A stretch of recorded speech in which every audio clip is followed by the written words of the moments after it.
Je me présente Aurélien de la société Frission. Alors, malgré les résultats de Bruno qui sont peut-être pas très optimistes, non, non, mais si. Nous, on a quand même choisi notre cheval de bataille sur la méthode d'échantillonnage et que je vais vous présenter maintenant. Je vais vous parler des estimations du rendement donc à partir de la stratégie SmartPoint et dans le contexte bordelais. Donc peut-être d'abord revenir un peu sur le contexte. Qu'est-ce que déjà la stratégie SmartPoint, ce qu'on appelle cette stratégie? Donc tout d'abord, donc ça c'est dérivé aussi des travaux de Bruno Tisser sur les limites de l'échantillonnage usuel. Ce qu'on se rend compte aujourd'hui, donc si on regarde cette carte NDVI, c'est que les parcelles elles sont stratifiées. En fait, cette variabilité elle n'est pas du tout répartie de façon aléatoire dans le vignoble.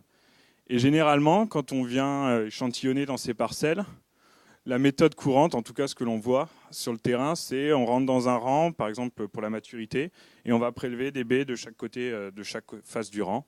Donc voilà, cette parcelle-là, on va rentrer dans le rang, on va sortir ici. Alors le problème, c'est que, vous voyez, là on peut faire une erreur sur la représentativité de l'échantillon, c'est-à-dire qu'on va passer à côté de cette zone orange, là, de vigueur faible, et donc ça peut complètement impacter en fait des décisions qui pourraient être ici la date de vendange. Donc nous, à partir de ce constat-là, on a décidé de réfléchir à une nouvelle méthode d'échantillonnage, enfin qui existe, qui s'appelle en fait l'échantillonnage stratifié et qui consiste en fait à dire on va travailler donc là par exemple à l'échelle d'une parcelle et on va la diviser en strates homogènes. Donc tout simplement, cette parcelle, on peut la diviser de cette façon-là, bon, ce qui est un peu compliqué, mais cette parcelle, on va tout simplement la diviser en deux. Et de chaque côté, donc dans chaque partie, en fait, on va effectuer un échantillonnage. Donc après, on peut l'effectuer en traversant dans le rang, en faisant une placette, ça va dépendre de chacun. Donc voilà un peu ce qu'est réellement l'échantillonnage stratifié.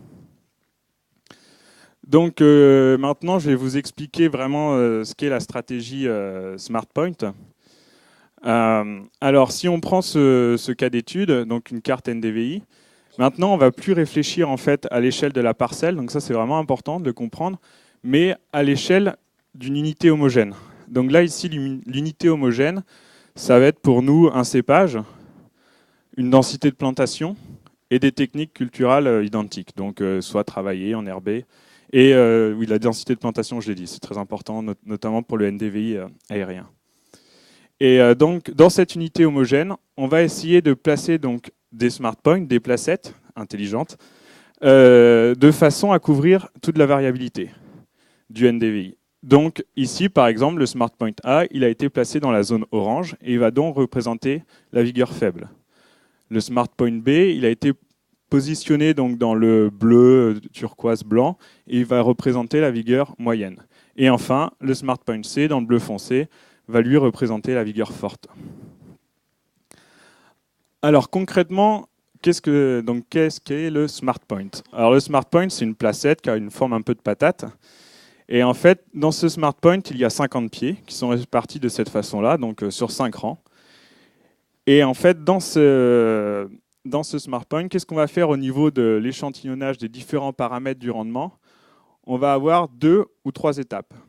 Donc la première étape, donc là qui est un peu différent justement de ce qu'a fait les travaux de Bruno Tisser, c'est que nous on ne va pas venir compter en fait le nombre de fleurs, mais on va passer un peu plus tard, on va passer au stade petit pois, parce qu'on pense que là à ce niveau-là, on va essayer d'éviter tous les paramètres de coulure et de mirandage.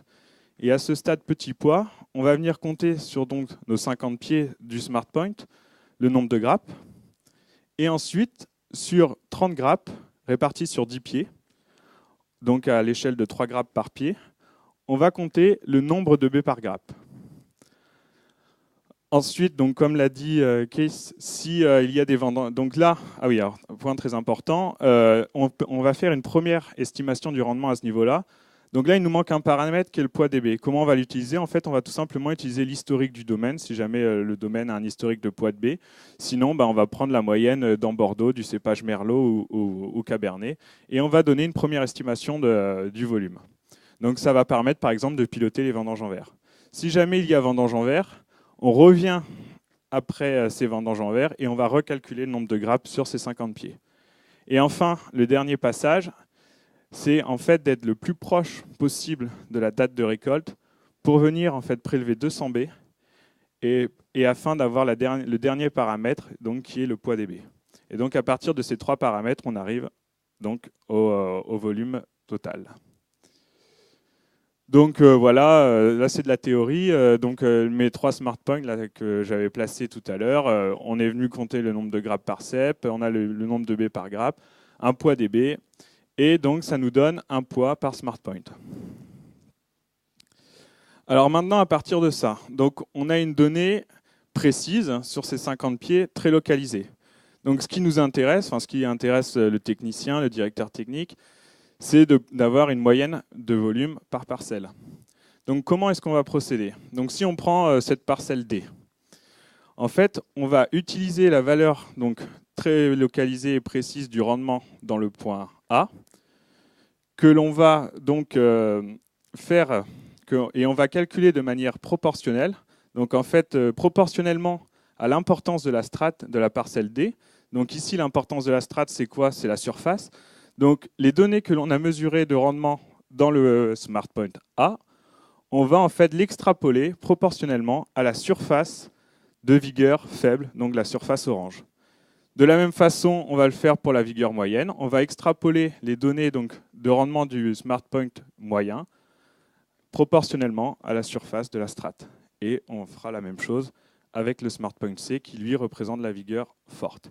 Et donc à la fin, on couvre totalement la parcelle, on arrive à 100% de couverture. Alors si on parle un peu de nos résultats en 2015, donc là je vais me concentrer sur un domaine, enfin un château à Pomerol, où on a fait deux années d'études. Donc en 2015, on avait 5 smart points. Sur, oui, je n'ai pas écrit, mais c'est important, c'est sur une unité homogène, un plateau qui fait 12 hectares, donc planté à 6000 pieds.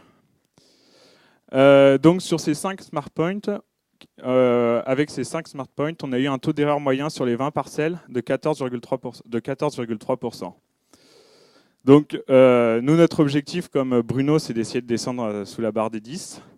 On n'y est pas encore, mais on pense que ça va plutôt dans le bon sens.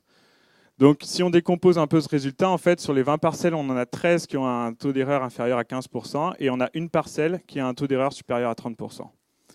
Et ce qui est intéressant de voir, c'est qu'en 2014, donc, on avait fait le même processus d'extrapolation.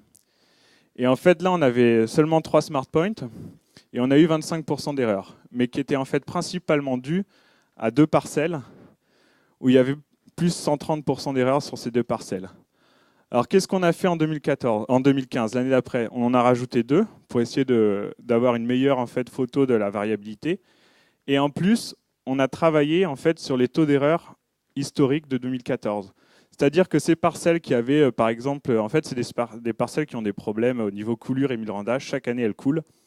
Donc, ce qui fait qu'on a complètement surestimé le rendement avec cette méthode. Donc là, on leur a tout simplement, en 2015, appliqué un coefficient, donc là, de 130%, pour en fait faire diminuer le rendement et se rapprocher plus de la réalité, et ce qui nous fait quand même gagner quasiment 10%. Après, je pense qu'en effet, comme aussi l'a dit Bruno, on a le climat donc 2015 qui était peut-être plus propice que 2014 parce qu'un climat beaucoup plus sec et donc des cartes NDVI beaucoup plus stratifiées. Et donc le dernier et donc les résultats ensuite qu'on a fait sur donc là en tout 4 châteaux. Donc dans ces châteaux-là, ils ont fait leur méthode habituelle, donc c'est-à-dire qu'ils passaient dans toutes les parcelles. Et en fait, là, je présente juste les résultats où ils pesaient la vendange juste à l'entrée du chai, pour vraiment pouvoir comparer des chiffres. Donc 4 châteaux, 122 parcelles de cépages Merlot, Cabernet, en tout 29 smart points. On a un taux d'erreur moyen de 18%. Ce qui est intéressant, c'est que déjà, on a un taux d'erreur qui est équivalent sur certaines parcelles, voire plus faible dans certains châteaux que la méthode classique. Sur les 122 parcelles, on a 75 parcelles, donc 60%, qui ont un taux d'erreur inférieur à 15%. Et on a 27 parcelles, donc 20%, qui ont un taux d'erreur supérieur à 30%. Et pour l'instant, je dirais pour 2015, déjà la grosse conclusion, c'est qu'il y a un gain de temps qui est non négligeable. Donc ça, ce serait la conclusion de l'étude. Et nous, notre idée, c'est donc là, je vous ai montré le résultat avec une carte NDVI. Mais moi, je crois beaucoup aussi à un d'autres variables, donc comme le physiocap, notamment pour le nombre de l'expression végétative et donc le nombre de rameaux, qui pourrait peut-être nous faire améliorer notre méthode en croisant NDVI, physiocap, en superposant des couches de variables et en essayant comme ça de gagner en précision d'année en année. Je vous remercie. C'est normal, hein, de toute façon. En revanche, par rapport aux résultats, qu'est-ce qu'on peut faire pour diminuer les 20% de parcelles à 30% d'erreurs? Alors, moi, je pense qu'il y a un peu deux axes. Pardon ? Il plombe pas mal le résultat moyen. Ah oui, c'est sûr, complètement. Oui. Parce que dans ces 30%, en fait, il y a peut-être des 100, des 150 voilà, qui se cachent derrière. Alors moi, il y a deux axes. Pour nous, pour les parcelles où on a vraiment un taux d'erreur énorme, donc je dirais à plus de 50-60%, l'idée, c'est de faire comme on a fait dans la première propriété, là, c'est d'appliquer un coefficient, en fait, un coefficient pour essayer de revenir à une valeur un peu plus réelle. Donc par exemple, un coefficient de millerandage, un coefficient de coulure. Et ensuite, la deuxième idée, sur certains châteaux, c'est peut-être que les smart points ne sont pas encore très bien placés. On a déjà eu ça, c'est qu'il y a un smart point, en fait, il n'est pas très représentatif de l'unité homogène, de la classe, et donc il plombe tout. Donc après, voilà, on peut aussi jouer sur la position des smart points, et enfin, on peut jouer sur le nombre. Mais le but est bien sûr d'essayer de gagner du temps par rapport à la méthode classique. Et donc, vous avez raison de poser la question, c'est vrai que c'est chronophage, donc on a fait le calcul par rapport à des méthodes classiques, on est 4 à 5 fois plus rapide en termes de temps. Vous voyez bien, de toute façon, là, 5 smart points, je pense que c'est à peu près la moyenne sur une quinzaine d'hectares. Ça fait 250 pieds, donc il y a un gain de temps en gros de 1 à 5. Et est-ce que sur les 27 parcelles, est-ce que par exemple vous avez pu estimer si c'était un problème, par exemple, sur les de coulure, de problème de maladie, peut-être arrivé en médicale, ou est-ce que c'est un problème en fin de campagne avec des problèmes de concentration sur certaines parcelles qui pourraient faire perdre énormément de l'ordre de 10 à 15% facilement, très rapidement. Oui, tout à fait. Alors justement, nous, pour essayer de surpasser en fait ce problème de concentration, c'est ce que je disais notamment avec le dernier paramètre, le poids dB. C'est vraiment d'arriver au dernier moment le plus proche de la vendange, même si on peut 2-3 jours avant la date de vendange, de venir faire ce prélèvement de 200 B pour essayer d'avoir cette image du poids de la baie et donc de son évolution.